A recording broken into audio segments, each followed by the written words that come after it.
Bueno, agradezco muchísimo al comité organizador, especialmente al doctor Asisclo y a la doctora Marín, que me han invitado al Congreso, y es un placer estar aquí y poder participar y compartir con ustedes esta jornada.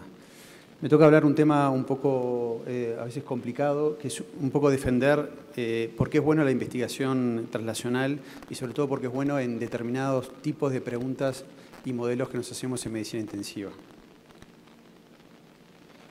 Como sabemos, la investigación translacional, que tiene un origen ya hace más de 100 años, pero últimamente en los últimos 20 años ha surgido fuertemente en el área de cuidados intensivos, nos sirve para entender, hacernos una pregunta, tener un modelo establecido y sacar conclusiones o no que nos sirva para aplicarle a nuestros enfermos. O sea que el objetivo sería traslacionar lo que sucede o las preguntas que nos hacemos a nivel de modelos experimentales para poder trasladarlo a la clínica, que es el objetivo primordial nuestro, que es la mejora del desenlace o la sobrevida de nuestros enfermos.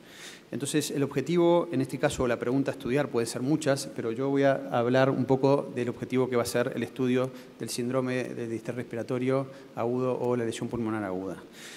Sabemos que es un síndrome que tiene una definición ya del año 94, que es una definición muy sensible pero poco específica, que está basada en criterios clínicos, fisiológicos y patológicos.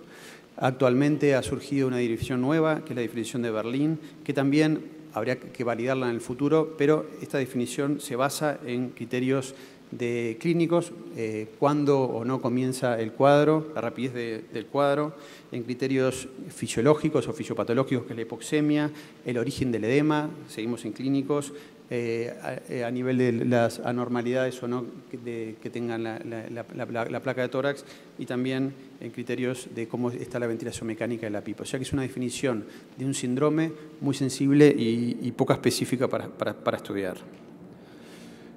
Sabemos que la incidencia de este cuadro es alto, 20 a 50 casos cada 100.000 personas, que tiene una mortalidad que está disminuyendo, pero en las series van del 31 al 74, o sea que es un tema muy importante para entender y profundizar en nuestra área de conocimiento.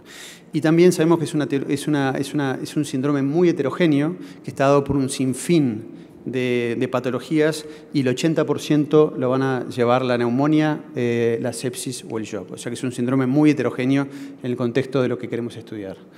A nivel anatomopatológico, los pulmones del distrés, como lo ven, tienen alteraciones muy marcadas, y el problema es que a nivel histológico va a variar un poco la histología dependiendo de la fase que estemos. Estas son 4 imágenes de pacientes que fallecieron con neumonía H1N1. Esta es una imagen de una chica que falleció antes de las 4 horas de llegar a la urgencia. Es un enfermo que falleció a la semana. Esto es a las 2 semanas y estas son las 6 semanas. O sea que este síndrome tiene una traducción histológica también muy heterogénea, dependiendo en el momento del origen o de la evolución del cuadro, pasando desde lo que es un edema agudo pulmón de origen inflamatorio hasta la formación de membranialinas, hasta la regeneración y algunos enfermos a la fibrosis. O sea que es un cuadro muy heterogéneo y va a depender del tipo de agresión y del tiempo de la evolución, con las características a nivel histológico que van a ser diferentes.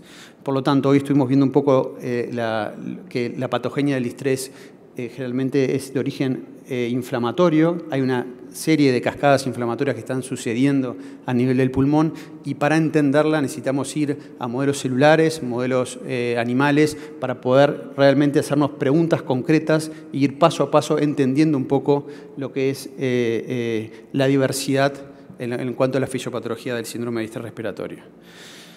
A su vez sabemos que actualmente cada vez estamos entendiendo un poco más lo que es el fenotipo, o sea, ponerle nombre y apellido al distrés, pasando desde alteraciones genéticas hasta alteraciones de lo que es la transcripción de proteínas, con la formación de proteínas, hasta la formación de lo que son los metabolitos. Para entender toda esta secuencia de pasos que están sucediendo a nivel de biología molecular, también son muy importantes los modelos a nivel experimentales y a nivel de generar un poquito más de conocimiento y preguntarnos si podemos avanzar o no en un tratamiento un poco más específico en esta entidad. Por lo tanto, una de las cosas que sabemos del distrés es que la principal causa de muerte no es la hipoxemia, solo se mueren un 20% de hipoxemia refractaria, sino que se mueren generalmente de disfunción multiorgánica.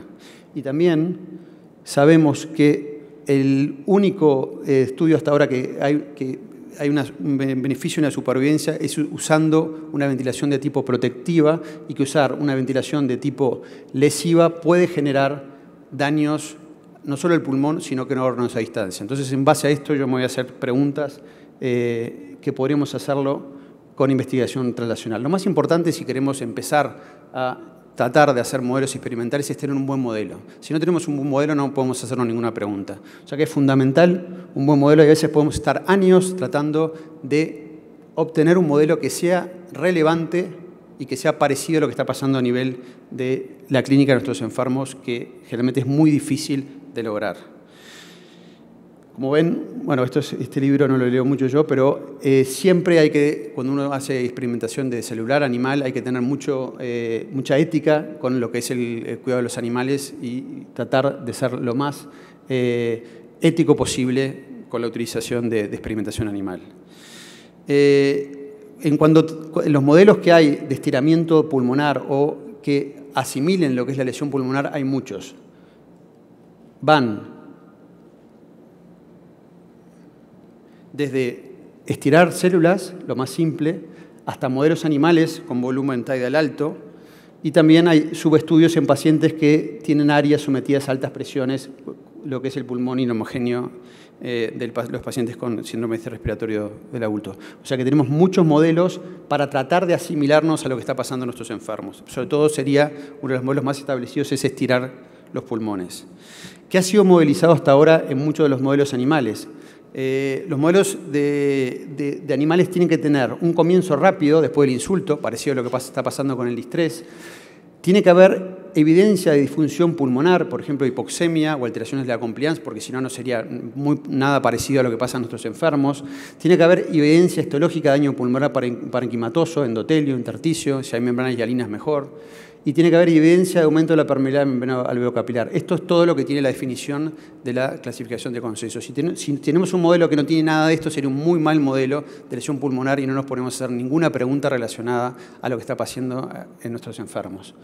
También tenemos que saber que ningún modelo animal presenta todos los elementos del síndrome de estrés presentado a los humanos, sabiendo que el estrés respiratorio del humano es muy heterogéneo y es muy diferente de paciente a paciente. ¿Cuántas alteraciones producidas de la injuria pulmonar en pacientes tienen que estar presentes en un modelo animal para que sea representativo, ese modelo sea bueno?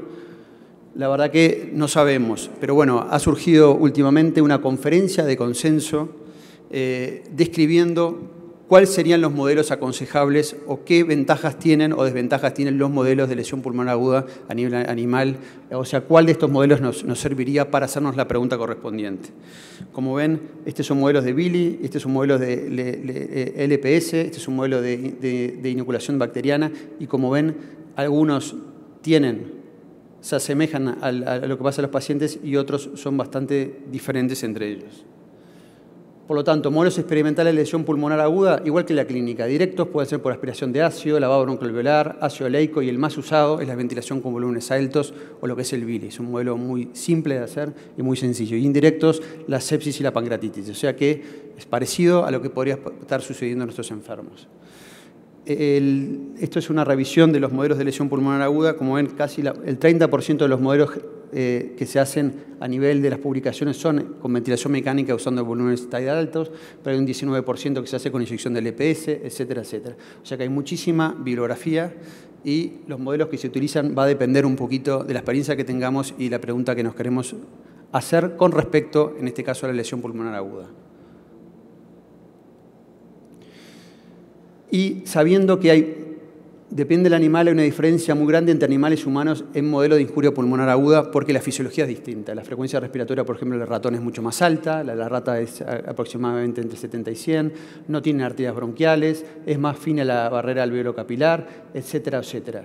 A nivel inflamatorio pueden tener una respuesta diferente según la especie, o sea que hay cosas similares en cuanto a los mamíferos, pero hay alteraciones diferentes en cuanto a la experimentación animal porque la fisiología es distinta y hay algunas cosas que nos pueden confundir en cuanto a la respuesta de nuestras preguntas.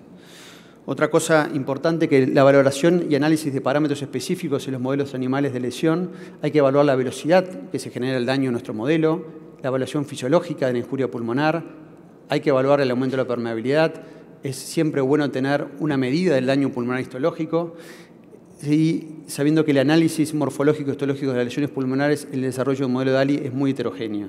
Estos son varios modelos distintos. Y como ven, este es un modelo normal, este es el distrés del humano, esto es inyección del EPS intranasal, ácido oleico, hiperóxida. Como ven, la histología, dependiendo del modelo, también va a ser distinta y heterogénea. O sea que tenemos que encontrar el modelo que se asemeje o que nos sirva para hacernos la pregunta correspondiente. Esto es el modelo más utilizado, que es el modelo de lesión pulmonar aguda producida por ventilación con volúmenes altos. Se pueden usar volúmenes muy altos, como 35 metros kilo por 1 hora, o 25 metros kilo por 2 horas y media. O sea que dependiendo un poco de la duración. La pregunta es, si nosotros tenemos un modelo tan agresivo, ¿es relevante? ¿Nos sirve para hacernos preguntas? Esto es datos de nuestro laboratorio. Como ven, esto es un pulmón normal de rata, y este es un pulmón después de ventilarlo 1 hora con 35 mililitros kilo. Como ven, tiene muchas zonas hemorrágicas y a nivel histológico se ven membranas hialinas, que es, entre comillas, el patrón de oro patognomónico de lo que es el distrés respiratorio del adulto. O sea que en 1 hora ventilando a los animales con 35 mililitros kilo logramos por lo menos una traducción a nivel de la histología similar a lo que pasa en nuestros enfermos. Esto es la mecánica pulmonar y gases en sangre en este mismo modelo.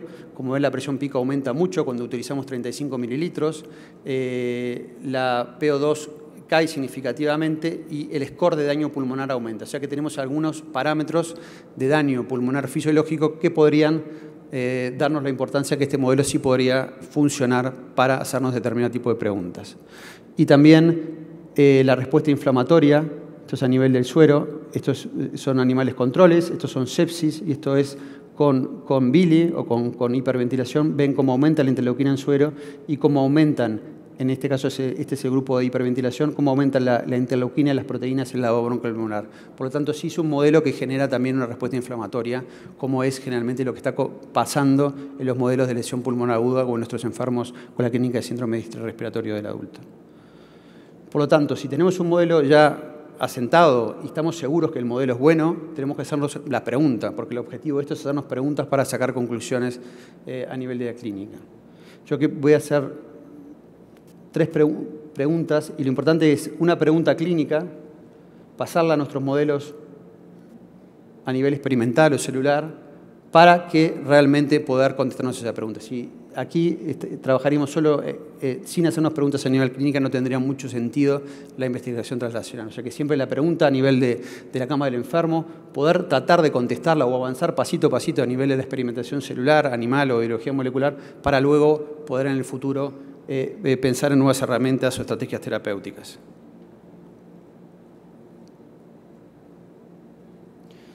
Pregunta. La primera pregunta que me voy a hacer es si un modelo de Bili, de lesión pulmonar por estiramiento, produce daño no pulmonar.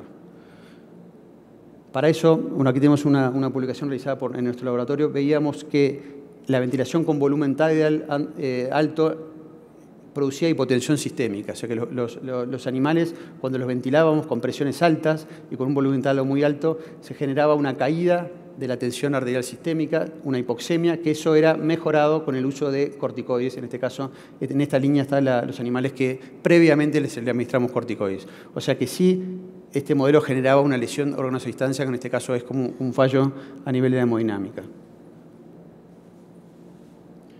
Y también veíamos que cuando los animales con Bili, las arterias sacadas de la aorta las contraíamos con noradrenalina, entonces los animales con lesión pulmonar se contraían menos que los animales controles, y también esto es la función endotelial, cómo relajan las arterias, en este caso es la aorta, la relajación era peor comparada con animales controles. O sea que como al generar una lesión pulmonar por un modelo de Bili se generaba una disfunción a nivel de la contracción de órganos a distancia, en este caso la aorta, y de la relajación, en este caso un fallo endotelial en nuestro modelo de Bili. Por lo tanto, había una lesión de órganos a distancia del pulmón generado en nuestro modelo. También veíamos que cuando nosotros veíamos a nivel de la expresión de genes inflamatorios en órganos en este caso en el corazón, pero también en el hígado y en el riñón órganos a distancia, veíamos que en los animales con hiperventilación o con un modelo de Billy había un aumento de los genes inflamatorios, en este caso de la COX-1 y COX-2, que disminuían con el uso de un antiinflamatorio como los corticoides. Por lo tanto, se estaba generando una inflamación en los órganos a distancia. Otra pregunta que nos hicimos es si esta disfunción pulmonar que generamos en nuestro modelo de Billy es reversible, si es reversible en el tiempo. Estábamos muy interesados en ver un poco la evolución de estas lesiones en el tiempo, como pasa con nuestros enfermos que debutan con un síndrome de estrés respiratorio y algunos quedan, unos van a la fibrosis, otros van a la regeneración y otros mueren en ese transcurso. Para eso hicimos un modelo específico para hacernos esta pregunta, que teníamos animales controles y teníamos animales hiperventilados con 35 mililitros kilo durante 1 hora. Algunos los sacrificábamos luego de la ventilación y otros los dejábamos en la jaula, las volvíamos a poner en la jaula y lo sacrificábamos a las 24 horas, 72 horas y a los 7 días. O sea, era para entender un poquito qué estaba pasando con la evolución a nivel de estos animales. Lo que veíamos era que la evolución temporal de las citoquinas inflamatorias subían en el tiempo, esto es a nivel del suero, y luego iban bajando en los animales que iban superviviendo hasta las 72 horas casi normalizarse. Lo mismo pasaba con el MIB2, y lo mismo pasaba con el factor de crecimiento vascular, tanto a nivel del suero como a nivel del lavado broncoalveolar. O sea que había un patrón específico de las citoquinas y los animales que sobrevivían iban disminuyendo la respuesta inflamatoria en el tiempo. Y a nivel de histología lo que veíamos era que los animales que fallecían a la hora tenían muchas membranas hialinas y muchas alteraciones morfológicas. A las 24 horas persistían, sobre todo con zonas hemorrágicas. A las 72 horas había regeneración y los animales que sobrevivían a las 7 semanas tenían el pulmón totalmente sano o normal. O sea que había una evolución hacia la regeneración de estos animales, sabiendo que el metabolismo de una rata es muy superior a lo que es el metabolismo del humano. Por lo tanto, nos hacíamos la pregunta y tratar de entender un poco los mecanismos que estaban pasando a nivel de la evolución en el tiempo de las lesiones tanto inflamatorias como pulmonares. Otra pregunta que nos hacíamos era, sobre todo que estábamos muy centrados en el laboratorio, es ver el rol del óxido nítrico y el peroxinitrito en este tipo de lesión pulmonar. Se sabe que el óxido nítrico juega un papel importante en la sepsis y en cualquier proceso inflamatorio, y sabemos que la combinación de óxido nítrico y radicales libres, en este caso el superóxido, genera un potente agente nitrante que es el peroxinitrito. La pregunta en este caso, durante esta etapa de investigación, era ver realmente si estaba jugando un rol importante en los modelos de lesión pulmonar aguda a nivel animal. Esto es lo mismo que les mostré, que es la contracción de arterias a noradrenalina, arterias de aorta, después esto es un animal control, o sea que fue ventilado con una lesión protectiva, y este fue un animal, esto es un animal control, y este es un animal hiperventilado, el modelo de Billy, este es un animal hiperventilado que usamos un atrapador de radicales libres del oxígeno. Lo que veíamos era que había una protección en cuanto a órganos a distancia, dado por la utilización de un atrapador de radicales libres. También veíamos a nivel del pulmón, del tejido pulmonar, esto es la fluorescencia a la formación de proteínas nitradas, o sea que acá hubo la acción de un agente nitrante o oxidante. Esto es un animal control. Esto es lo que pasa en un animal con hiperventilación. El pulmón a las 2 horas tiene muchísimo estrés nitrooxidativo, esto es nitración de proteínas, y cuando usábamos dos quelantes o agentes que inhibían la producción tanto de radicales libres del oxígeno, en este caso la 3-aminobenzoamida, como la formación de peroxinitrito, veíamos que había una disminución muy marcada en cuanto a la nitración pulmonar de proteínas. Por lo tanto, veíamos que había un efecto que estaba jugando en cuanto a la oxidación y nitración que podía ser disminuido e inhibido. Luego, el mismo hallazgo lo encontramos a nivel, a nivel humano. Estos son autopsias de pacientes con H1N1. En casi todos los enfermos que fallecieron con H1N1 con respecto a otras patologías, tenían mucha oxidación celular a nivel pulmonar, tenían mucha formación de la enzima formadora de óxido nítrico y tenían mucha nitración. Y esto lo vimos en las 14 autopsias que hicimos de pacientes, tanto precoces como tardíos como evolucionados. Por lo tanto, a nivel experimental vimos que el óxido nítrico y el peroxinitrito estaban jugando un papel importante, y también lo comprobamos a nivel de la clínica, a nivel histológico, a nivel de la clínica. Otra de las preguntas que nos voy a hacer, y aquí voy a terminar, es, ahora últimamente se está usando mucho la biología molecular para avanzar en el conocimiento. Entonces, la última pregunta que estamos haciendo ahora en el laboratorio es si la utilización de esta biología molecular, como es la genómica, la proteómica, y actualmente que está de moda es la medición de los metabolitos, puede ser relevante para el futuro en los modelos de lesión pulmonar y en nuestros enfermos a pie de cama. Bueno, estas son publicaciones recientes que están hablando cada vez más de la integración de todas las señales de la biología molecular. Este es un trabajo, uno de los primeros trabajos que muestra en modelos de BILI, o sea, de lesión pulmonar producida por estiramiento, cómo hay, con respecto a animales controles, cómo hay una activación de genes distintos, y cuando asociamos ventilación mecánica lesiva más LPS, o sea, con la endotoxina, hay más genes que se asocian. O sea que tenemos genes que están asociados por la lesión pulmonar y expresión génica aumentada por la activación también a nivel de un modelo de sepsis. Y la combinación de eso nos está dando una activación de genes que en el futuro tenemos que empezar a descifrar y discernir. O sea que hay una sinergia entre el daño producido por la ventilación mecánica con volúmenes altos y, en este caso, la sepsis. Otro trabajo reciente también muestra que a nivel de un modelo, de los modelos de lesión pulmonar aguda, hay muchos genes que están sobreregulados y otros que están infrarregulados. Y entender esto en el futuro nos puede servir para ver qué gen se puede silenciar o qué gen se puede inhibir, a ver si realmente mejoran o no a nivel celular y experimental la evolución de los modelos animales para poder aplicarlo o no en el futuro a nivel de la clínica. Cuando avanzamos un poquito más del estudio de los genes, ¿qué está pasando a nivel de las proteínas? También hay muchísimos estudios, ahora a nivel experimentales, enfocados en la lesión pulmonar aguda. Este es un estudio bastante reciente que muestra cómo, muestras de 20 enfermos con síndrome de estrés respiratorio y 9 controles, las proteínas que están aumentadas en el lavado broncoalveolar son totalmente distintas entre un grupo y el otro. Entendiendo estas proteínas, podemos entender un poquito más la fisiopatología y los mecanismos que están sucediendo en nuestros enfermos. Si avanzamos un poquito más, el proteoma de pacientes con distrés clasificaba muy bien los pacientes que tenían distrés de los que no tenían distrés. O sea que las proteínas se expresan distintas y estas proteínas, la generación de conocimiento en estas proteínas nos puede servir para nuevos herramientas terapéuticas en el futuro. O sea que también estamos tratando de entender lo que pasa con el aumento de la expresión del aumento de proteínas a nivel que se diferencian en cuanto a nuestros enfermos y modelos experimentales en pacientes con y sin lesión pulmonar aguda.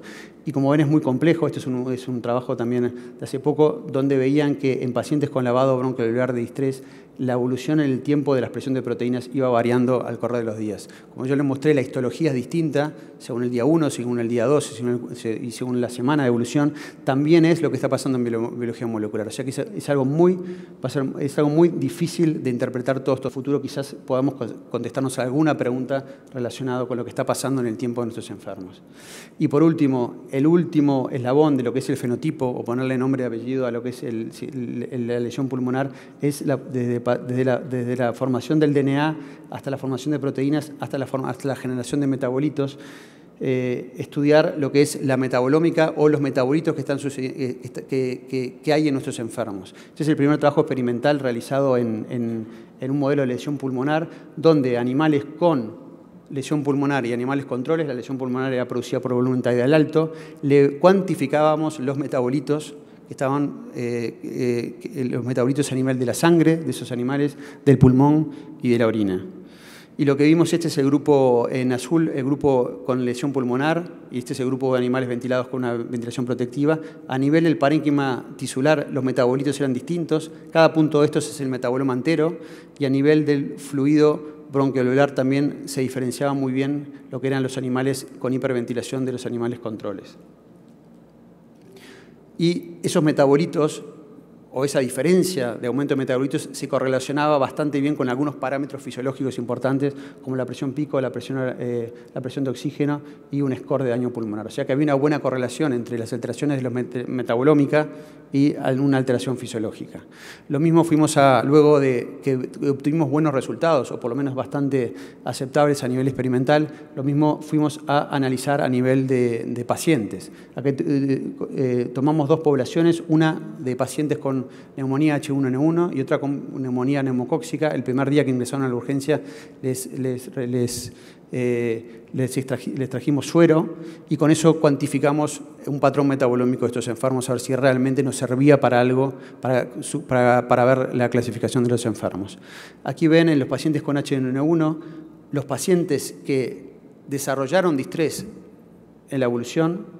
En azul ven los que no desarrollaron con distrés, todos con H1N1, y en rosa los que desarrollaron distrés. Y lo mismo pudimos discriminar los pacientes que venían con neumonía neumocóxica de la urgencia. En rojo los pacientes que no desarrollaron distrés y en negro los pacientes que desarrollaron distrés. O sea que el metabolismo o los metabolitos había una diferencia en cuanto a los que desarrollaban o no distrés. Aquí ven para todos los pacientes, tanto los pacientes con H1N1 como los pacientes con neumonía neumocóxica, que son los círculos rojos es neumococo y los círculos negros es H1N1. Estos pacientes, los círculos eran los pacientes que desarrollaban distrés de los que no desarrollaban distrés. O sea que había una buena discriminación independientemente de la causa de infección entre distrés y no distrés. Y a su vez había una buena separación. En negro tienen H1N1 y en rojo tienen neumococo entre la infección, en este caso bacteriana, y una infección viral. O sea que esta técnica nos servía para identificar y hacer un buen modelo de diagnóstico con una sensibilidad y especificidad muy buena en cuanto a los enfermos que tenían distrés y los que no tenían distrés, independientemente de la causa de origen de la infección. Es el primer abordaje que hicimos de esta técnica luego de haberla aplicado en un modelo experimental. Por lo tanto, para entender lo que es la lesión pulmonar aguda, sabiendo lo heterogéneo que es, sabiendo que los pacientes pueden tener muchas causas distintas de haber llegado hasta este tipo de lesiones y que en el tiempo la evolución es muy variada a nivel histológico, ni que hablar a nivel fisiológico. Para entender eso creo que tenemos que profundizar un poquito más en la biología molecular y la única manera de profundizar un poco más y llevar un poquito más de conocimiento, por lo menos yo estoy convencido, es a través de hacernos preguntas clínicas, ir a modelos animales para luego volver a la clínica. Y yo pienso que el futuro va a ser identificar la información obtenida por los sistemas integrados de biología de sistemas, como le mostré, probablemente a través de estas preguntas que nos haremos, obtener dianas farmacológicas a través de los resultados, porque todo esto que hacemos es en pro a encontrar alguna proteína que se pueda inhibir o algún gen que se pueda inhibir y que realmente mejore el desenlace de nuestros enfermos, e integrar las vías, estas tan complejas como le mostré, para entender un poquito más, en este caso, una enfermedad que tanto nos preocupa, que tan mortalidad tiene como es la lesión pulmonar aguda. Bueno, este es el grupo de investigación de Getafe, al cual, bueno, le tengo que agradecer muchísimo. Todos, gracias al esfuerzo de toda esta gente, obtenemos los resultados a nivel experimental y a nivel epidemiológico y clínico, o sea que es el trabajo de muchísima gente. Y bueno, este es el otro hospital al cual pertenezco y bueno, y nada, agradecerle muchas gracias por estar aquí.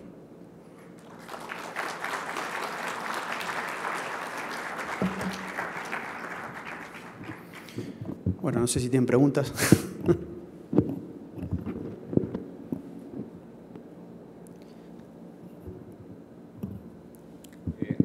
Antes que otra cosa, una felicitación muy sincera, impresionado.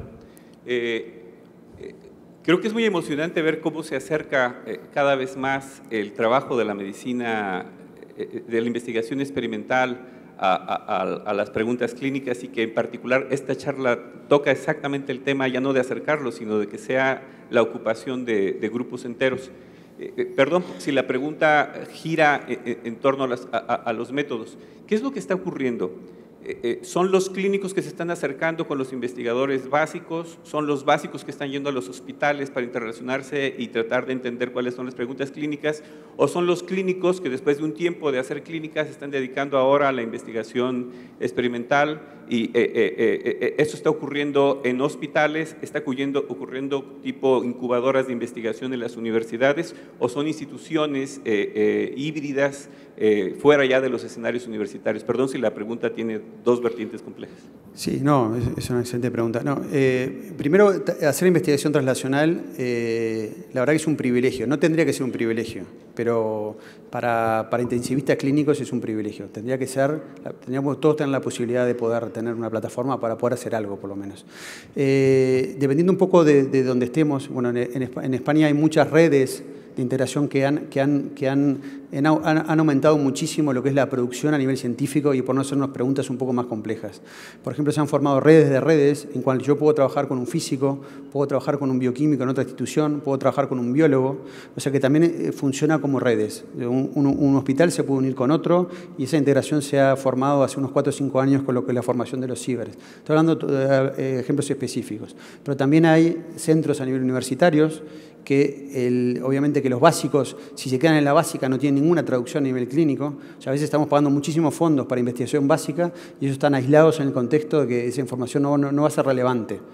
Y los básicos están yendo cada vez más a tratar de trabajar con los clínicos y los clínicos también. Porque todas las muestras biológicas a nivel humano, que son muy importantes, uno puede publicar a nivel celular, puede publicar a nivel experimental, pero el gran salto es, como les mostré con la metabolómica, es cuando realmente sirve o no para la clínica, porque si yo tengo una excelente correlación a nivel de animales y luego a nivel clínico no tiene ningún interés, la pregunta que me respondí a nivel experimental no tiene traducción clínica, por lo tanto es totalmente, digamos, inerte.